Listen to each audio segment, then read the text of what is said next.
What up mga day ones? Good morning sa inyong lahat. And today is rest day. Kaagising ko lang. And time check is 10 na. And yun. Tamahan nyo ka sa araw ko na to.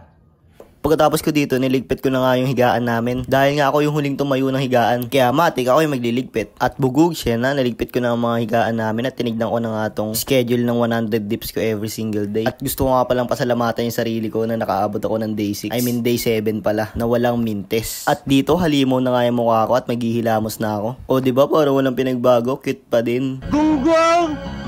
Barinig kita sa mukha eh!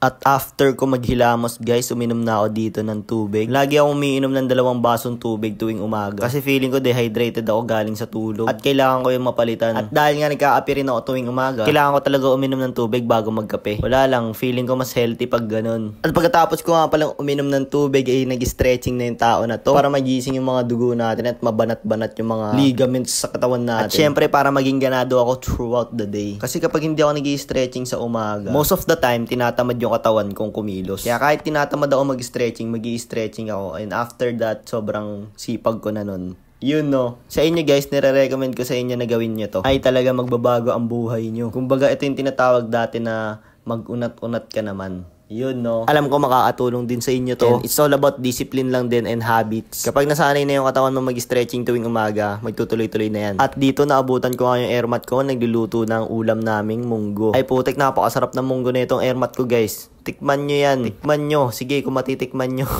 At dito, natapos na ako magtimpla ng kape at aakyat na ako dito sa rooftop namin. Ito na, umaakyat na ako at hindi ko naman wala na. Umakakbang na ako ng bawat alkdan. And then na lang.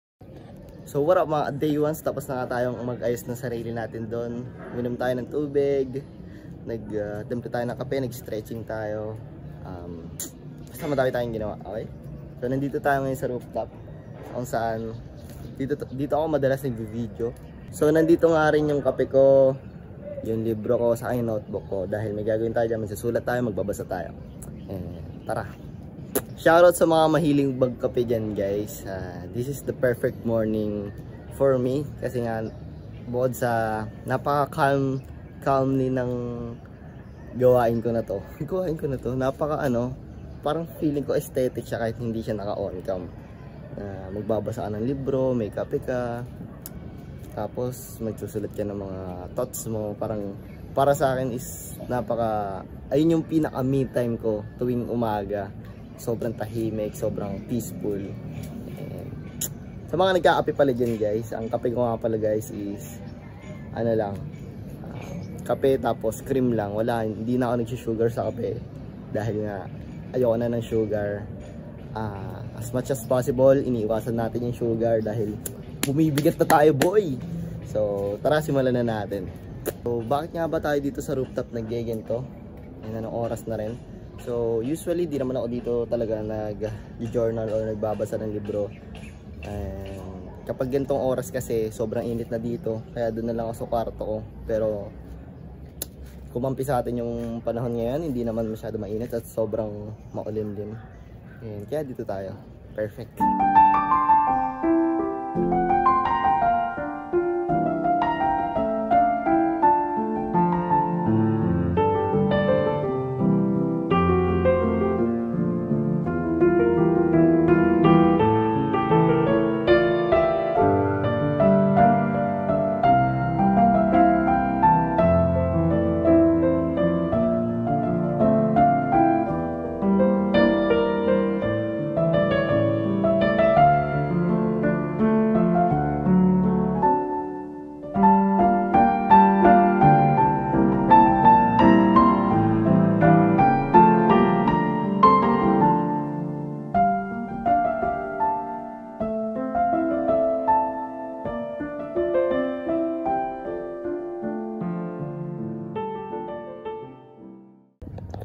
What up guys, maraming salamat sa pagsama. Ayun lang naman yung rest day morning routine ni Atan.